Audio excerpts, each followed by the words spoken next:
मुझे महात्मा होना चाहिए। और आपने जो बाबू महाराज की आपने जो आराधना की है, आप ये बताइए बाबू महाराज कौन है और इनकी क्या क्या महिमा है, इनकी उत्पत्ति कहाँ से हुई है? देखिए, बाबू महाराज तो स्वयं श्री के अवतार हैं। ये द्वापर युग से इनकी महिमा चली है। जो भगवान श्री कृष्ण को दर्शन देने के लिए, दर्शन करने के लिए भगवान शंकर जी जब पहुँचे थे, जब से बाबू महाराज का रूप लिया। और धाम खेलने की जो वनखंडेश्वर जो धाम है, यहाँ आप लोग आए हैं, इनकी जो महिमा है वो इस प्रकार से है कि यहाँ तो ये प्राचीन खंड था। ये कितना प्राचीन है ये किसी को नहीं पता। पार्वती का किनारा है, चारों तरफ पार्वती मैया बह रही हैं, बीच में टापू था। टापू के बीच में एक सपना हुआ था। तो सपने के आधार पर कि यहाँ पे बाबू महाराज ने कही थी कि मैं बाबू, और इस पहाड़ी में भोलेनाथ की प्रतिमा है। तो भोलेनाथ की वैसे ही किसी से कही तो उनकी समझ में नहीं आई। तो बाबू महाराज से हमने प्रार्थना करी कि प्रभु हमारी कोई बात नहीं मानता, तुम दूसरे लोगों को भी बताओ। तो उनने 4 जगह जाकर और कही थी। तो यहाँ से कल कोई मुरैना से गाड़ी आई, कोई खेरागढ़ से गाड़ी आई, कोई गुलावली से गाड़ी आई। वो लोग आज भी आते हैं। और जब जंगल गए तो जाकर के देखा तो 25 दिन तक जेसीबी चल रहा। 25 दिन में जाकर के भोलेनाथ की प्रतिमा को निकलवाया तो वहाँ और भी मूर्ति निकली है। जब से जाकर के पार्वती नदी में कमल के फूल खिले। 22 जनवरी को बाबा ने कही थी कि 22 जनवरी को मेरी प्राण प्रतिष्ठा करवा करके और यहाँ का जो स्नान है, पर्व है, पावन है, जो 22 जनवरी का, 22 जनवरी को कोई भी यहाँ आकर पर्व लेता है उसकी मनोकामना सिद्ध हो जाती है। जब से बाबा का मेला है वो दौज का है, जो शुक्ल पक्ष की दौज यहाँ मेला लगता है। 11 को परिक्रमा लगती है पूरे क्षेत्र की, गांव की। और सोमवार को लोग दर्शन करने के लिए आते हैं। कोड़ी काया कंचन हो जाती है, कुष्ठ रोग ठीक हो जाते हैं, भूत व्यार बिल्कुल भी उसके स्यानपत कराने की जरूरत नहीं है, वो सब ठीक हो जाते हैं। कैसा भी रोग हो वो ठीक हो जाता है।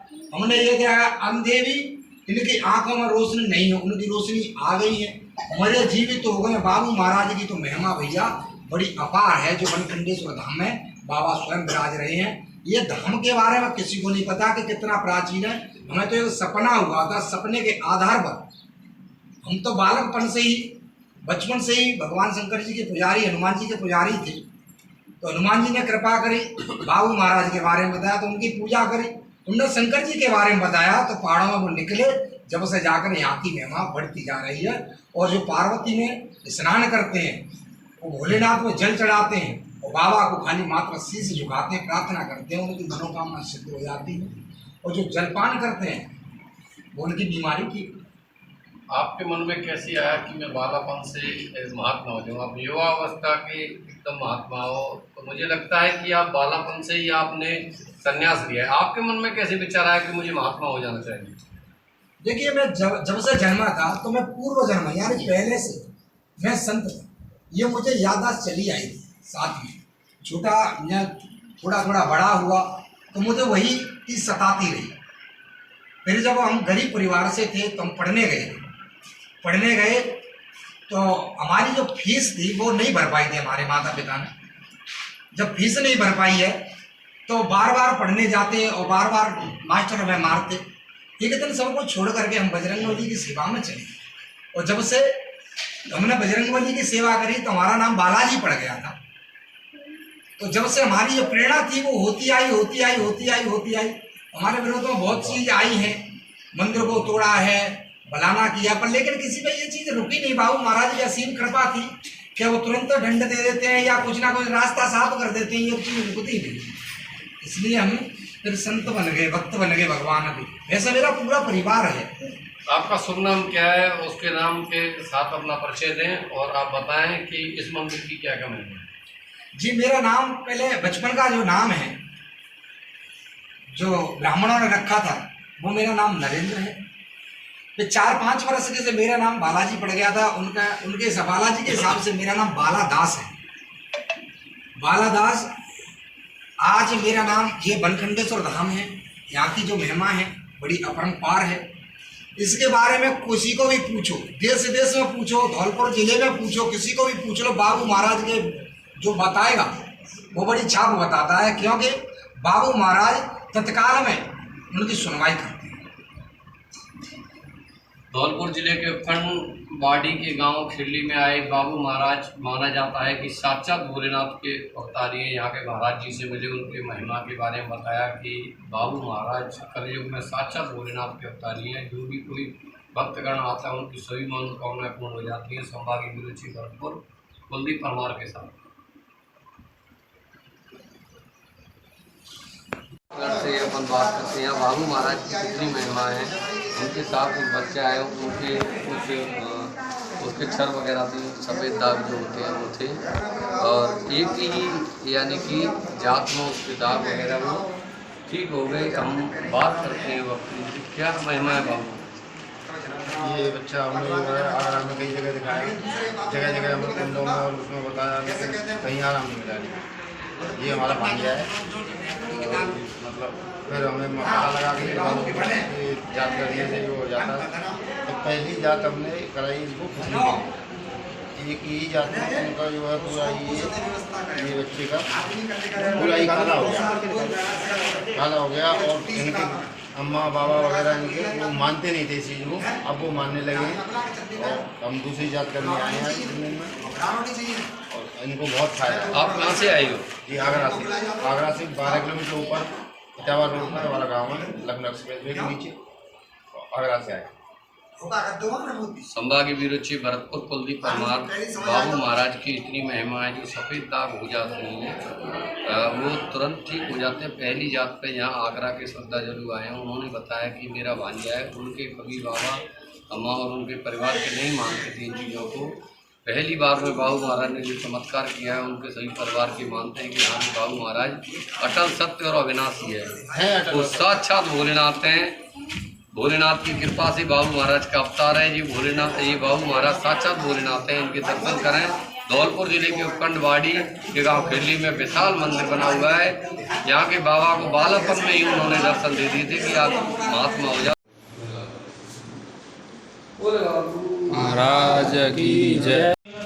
गले को दर्द तो ठीक है, वो बात ना जो यहाँ आए गए सोमवार आप जब क्या कल उठते हैं जो मार दे जाते हैं। देखिए आप जो उस दिन आए सोमवार दशहरे सोमवार में आए थे और ज़्यादा समय नहीं हुआ, पहली दौड़ है आपकी। हमने यहाँ से एक जवाब दिया था कि धीरे धीरे एक्सीडेंट का शरीर है, इसमें नस की प्रॉब्लम है, नस की प्रॉब्लम है, इसमें कोई दिक्कत नहीं। थोड़े समय में, ज़्यादा समय भी नहीं गई थी, थोड़े समय में सारा कुछ सब बहुत फायदा है।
भैया बोल बाबा तो आए नहीं, तू नौकरी वाला खड़े लाके लाऊंगा। ज्यादा मिजाजी आ रहे होता मिलाती है रे बाबा। रे आएगो तीनों करो, आएगो करो मुझे सुतिया। तू सुती ले तो मैंने कर मेरा बच्चा बनावे तो मैं तेरा कर देती है। बोल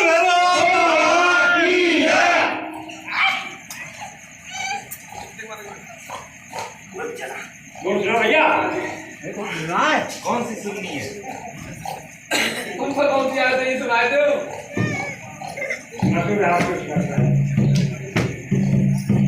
क्या बना रहे हैं दिनेश? अरे सुना रहे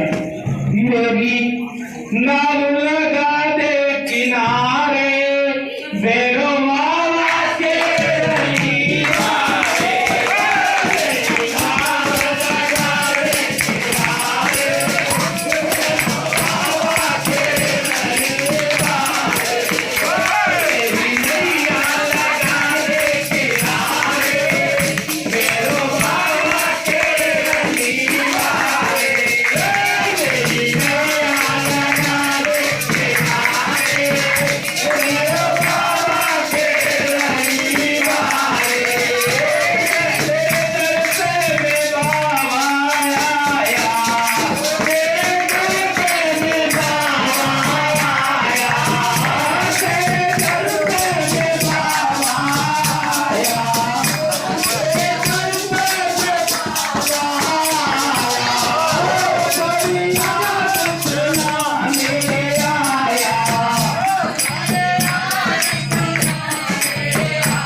ऐसी रहने ना पैसे की बहुत है। लावन चाहिए नहीं करते क्या